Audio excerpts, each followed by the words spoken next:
Assalamualaikum warahmatullahi wabarakatuh. Selamat sore teman-teman semuanya.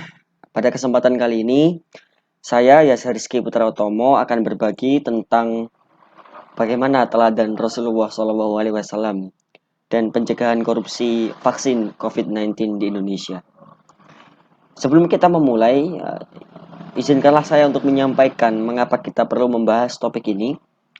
Saat ini, korupsi merupakan salah satu kasus yang sangat marak terjadi di Indonesia. Di kalangan pejabat, tentu korupsi ini bukanlah suatu hal yang baru, bahkan sudah menjadi sebuah budaya. Nah, tentu dalam menangani korupsi tidaklah mudah, teman-teman semua. Perlu upaya yang luar biasa yang harus disiapkan untuk bisa mengatasi masalah yang sudah menjangkiti bangsa kita selama berpuluh-puluh tahun ini.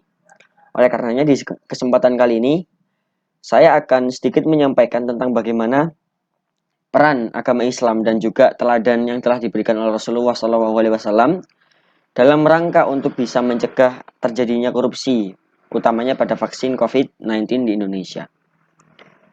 Baik, kita lanjutkan. Di sini ada 4 hal yang akan kita bahas. Yang pertama, yakni mengambil teladan dari Rasulullah SAW. Yang kedua adalah kasus korupsi di Indonesia. Ketiga adalah potensi korupsi vaksin COVID-19 dan solusinya. Dan keempat adalah kesimpulan. Baik, kita akan mulai dari yang pertama. Nah, sebelum kita memulai, izinkanlah saya terlebih dahulu menyampaikan dalam sebuah ayat ya yang disebutkan dalam Quran surah Al-Baqarah ayat 188 Allah berfirman, "Dan janganlah kamu makan harta di antara kamu dengan jalan yang batil, dan janganlah kamu menyuap dengan harta itu kepada para hakim dengan maksud agar kamu dapat memakan sebagian harta orang lain itu dengan jalan dosa, padahal kamu mengetahui." Dari ayat ini jelas dikatakan bahwasanya kita dilarang untuk memakan harta dari jalan yang salah atau batil itu sendiri. Karena Allah tentu Maha melihat dengan perbuatan yang kita lakukan setiap hari. Allah Maha mendengar dengan apa yang kita katakan kepada orang lain dalam rangka untuk menyuap dan melakukan korupsi misalkan. Maka dalam hal ini Allah dengan terang-terangan melarang segala bentuk tindakan penyuapan, korupsi, dan juga memakan harta dengan jalan yang tidak baik itu sendiri. Dan tentu kita ingat bahwasanya azab Allah itu sangatlah pedih. Maka di sini ada suatu ayat yang benar-benar menjadi reminder dan pengingat bagi kita semua bahwasanya korupsi itu sangatlah buruk dampaknya. Tidak hanya bagi diri kita sendiri dan juga bagi masyarakat, tapi juga bagi agama kita dan juga keyakinan kita tentunya. Baik, akan saya lanjutkan. Nah, di sesi pertama atau di section pertama ini kita akan membahas tentang bagaimana teladan dari sang baginda Rasulullah SAW. Seperti yang kita tahu ya bahwasanya Rasul ini adalah sebaik-baik manusia yang telah diciptakan oleh Allah juga dalam kondisi yang luar biasa gitu ya. Sebagaimana manusia seperti kita akan tetapi berbeda gitu. Rasul ini adalah seorang yang maksum. Seorang yang maksum itu adalah orang yang tidak pernah berbuat dosa gitu. Jadi wajar kalau kita mengambil teladan dari orang yang maksum itu. Yang pertama, Rasul itu memiliki sifat fatonah atau cerdas. Fatonah itu ditandai dengan memiliki wawasan yang luas serta punya daya berpikir yang jernih gitu. Dalam hal ini Rasul sebagai pemimpin maupun sebagai panglima perang, juga sebagai sahabat, beliau terus memberikan nasihat-nasihat kepada para keluarganya, para sahabatnya, dan juga dengan wawasan yang luar biasa. Tentu wawasan itu juga adalah sebagai bentuk kecintaan Allah kepada Rasulnya ini Muhammad SAW, dan oleh karenanya Rasul itu memiliki gelar fatonah ini gitu. Jadi sifat fatonah ini melekat pada diri Rasul sehingga Rasul itu kemudian dijadikan sebagai pedoman atau sandaran bagi banyak orang pada saat itu. Dan juga sampai seterusnya. Yang kedua adalah amanah. Rasulullah SAW adalah seorang yang amanah. Beliau itu adalah seorang rasul. Seperti yang kita tahu, rasul itu adalah tugasnya untuk menyampaikan risalah yang telah diberikan atau wahyu yang telah diberikan oleh Allah kepada umatnya gitu. Jadi di sini Nabi memperlihatkan bahwasanya amanah itu penting.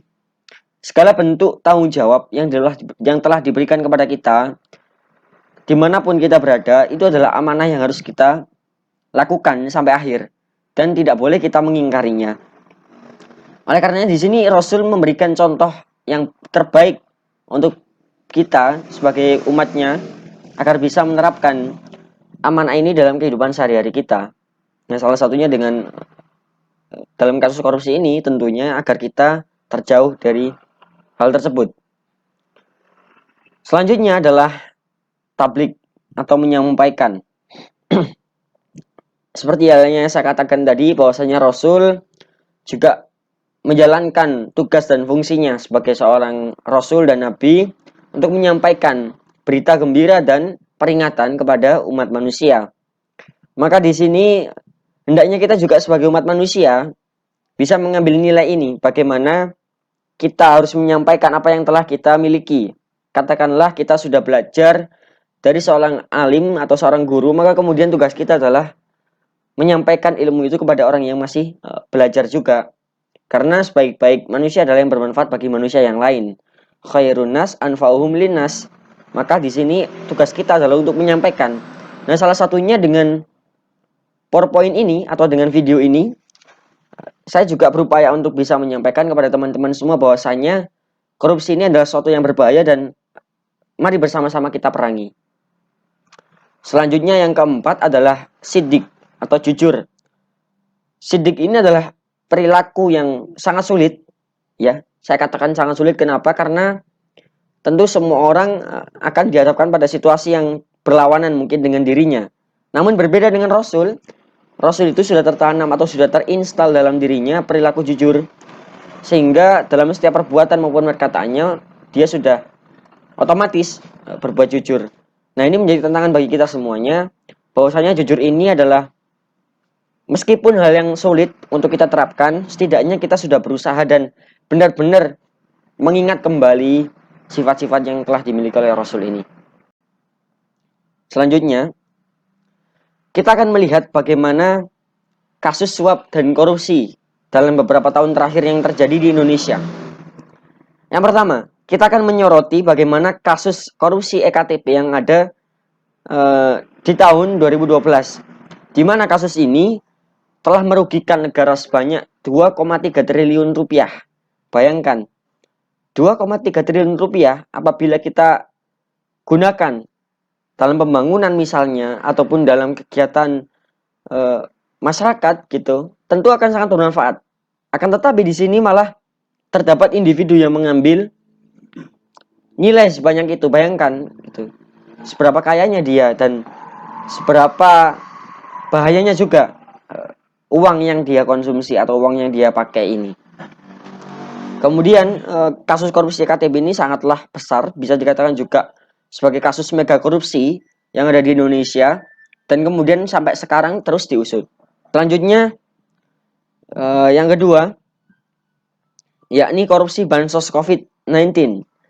Seperti yang kita tahu ya, di situasi pandemi seperti ini, kita baru saja mendengarkan telah terjadi sebuah korupsi yang mana di sini kita mengetahui adanya bantuan sosial yang telah dialokasikan pemerintah kepada masyarakat ini tidak bisa terlaksana sepenuhnya. Usut punya usut, ternyata di sana telah dilakukan korupsi. Nah, ini bahayanya korupsi, teman-teman. Bahwa korupsi ini yang mana seharusnya bantuan itu disalurkan dan bantuan itu diterima oleh orang banyak, dirasakan manfaatnya, malah dengan kehadiran satu perbuatan ini maka telah meluluhlantahkan semuanya. Kehadiran satu orang mungkin atau juga beberapa orang atau satu oknum begitu kemudian telah menghancurkan semuanya. Bayangkan senilai 17 miliar raib gitu ya di tangan oknum itu tadi. Maka ini sangat berbahaya. Kemudian yang ketiga adalah korupsi alat tes COVID-19. Bisa dibilang ini juga sebuah korupsi yang juga luar biasa, ya. Tentu di kondisi yang masih sama, pandemi, di mana alat tes COVID atau kita kenalnya kemarin dengan antigen digunakan secara berulang kali. Dan hal itu dilakukan untuk bisa mendapatkan keuntungan yang banyak. Maka di sini juga salah satunya adalah tindakan yang bernilai korupsi, karena itu merugikan banyak orang dan juga mengambil keuntungan untuk kalangan pribadinya sendiri. Kemudian yang keempat ada korupsi ekspor benih lobster atau suap benih lobster yang dilakukan oleh Kementerian KKP kemarin, di mana kita melihat bahwasannya seharusnya di sini pemerintah, dalam hal ini presiden dan juga menteri, memberikan suatu pedoman, suatu teladan kepada masyarakat untuk bisa menciptakan keharmonisan. Tapi ini tidak begitu terjadi. Apa yang kita lihat di lapangan sangatlah bertolak belakang. Seperti halnya dalam kasus benih lobster ini, di mana juga seorang menteri KKP yang menerima uang hasil suap terkait izin ekspor benih lobster senilai 3,4 miliar, padahal hal itu dilarang.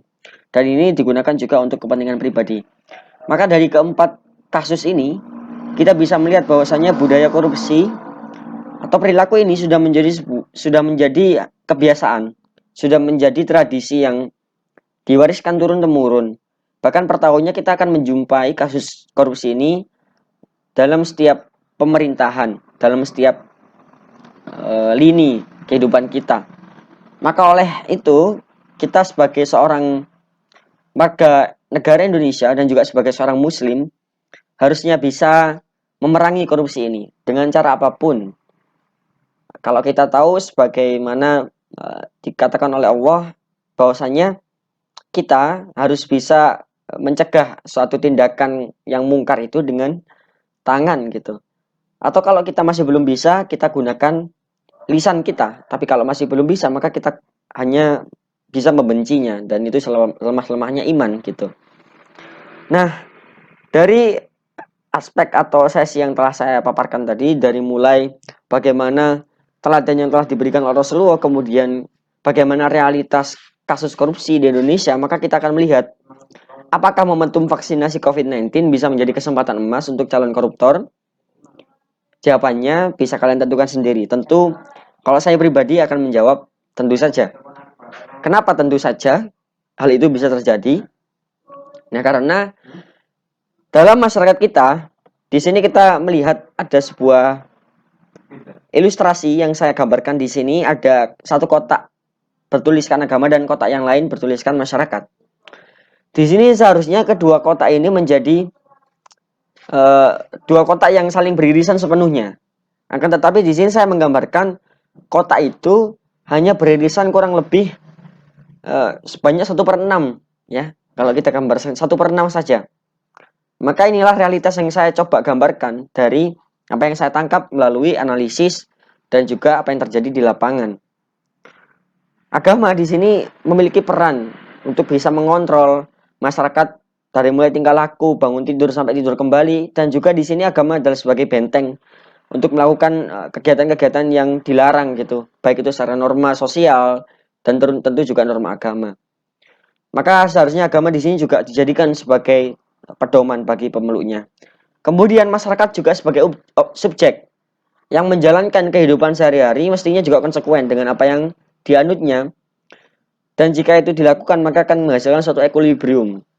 Nah, di sini dalam kasus korupsi yang ada di Indonesia, maka kita bisa menyimpulkan atau bisa mengandaikan bahwasanya apa yang telah dilakukan oleh masyarakat ini sebenarnya sudah maksimal, namun ada beberapa oknum yang masih belum menaatinya, sehingga ada beberapa hal yang tidak tercover oleh agama itu sendiri. Maka saya gambarkan di sini adalah beberapa bagian yang masih belum bisa untuk mengcover masyarakat itu sendiri. Nah, disinilah bagaimana agama ini memiliki peran sentral dalam upaya untuk memerangi korupsi dan juga sebagai upaya preventif. Namun di sini masyarakat sebagai titik dominan untuk bisa menentukan tindakan apa yang akan mereka lakukan adalah faktor yang juga sangatlah menentukan. Oleh karenanya keduanya haruslah bisa berkolaborasi. Maka kesimpulannya adalah nilai dalam agama Islam dalam hal ini seperti yang dimanifestasikan secara nyata oleh Rasulullah dalam kehidupan sehari-harinya, kemudian yang telah diantarkan kepada kita sebagai sebuah hadis-hadis, maka itu adalah menjadi sebuah contoh bahwasanya Islam telah mengajarkan pada pemeluk-pemeluknya bahwa tindakan korupsi ini sangatlah menyalahi, sangatlah berdampak buruk bagi diri kita, bagi masyarakat dan juga bagi tentunya bangsa negara. Maka usaha preventif ini sudah dilakukan oleh agama. Dan juga upaya untuk bisa memerangi korupsi harusnya juga menjadi kesadaran bagi diri kita, karena kita sudah mengenali agama kita bahkan mungkin sejak lahir. Maka seharusnya kita menjadi seorang yang pertama mempelopori tidak terciptanya tindakan korupsi, mempelopori bagaimana korupsi ini tidak terjadi lagi di Indonesia. Meskipun itu sulit, namun ketika kita memiliki tekad yang kuat dan usaha yang gigih, maka tentunya itu akan menjadi sebuah hal yang bisa terakumulasi menjadi sebuah hal yang nantinya berdampak baik bagi kehidupan di masa depan. Oleh karenanya di sini pendidikan Islam atau pendidikan akhlak sangatlah penting dalam upaya menanamkan nilai-nilai anti korupsi, anti rasuah kepada para pelajar dan juga kepada semua orang tentunya yang nantinya akan menjadi pemimpin di masa depan. Oleh karenanya, maka dari hasil presentasi ini bahwasanya potensi korupsi vaksin COVID-19 bisa dihindari ketika masyarakat atau oknum-oknum itu kembali pada nilai-nilai agamanya yang memang dilarang dan juga pada nilai-nilai kehidupan bermasyarakat. Maka insya Allah hal ini bisa kita perangi bersama-sama. Karena korupsi itu tidak terjadi pada satu orang saja, melainkan melibatkan orang-orang di sekelilingnya, baik itu bisa jadi pelajar, kemudian juga bisa jadi pejabat, ilmuwan, dan lain sebagainya. Maka di sini ada satu kalimat yang di sini nampaknya juga sangatlah mengena bagi kita semuanya, bahwasanya pendidikan tanpa nilai, seberapapun manfaatnya, tampaknya hanya akan melahirkan iblis yang pintar. Itu dari saya, kurang lebihnya mohon maaf. Nasrum minna wa wafatkun qarib, wallahu a'lam bisawab. Assalamualaikum warahmatullahi wabarakatuh.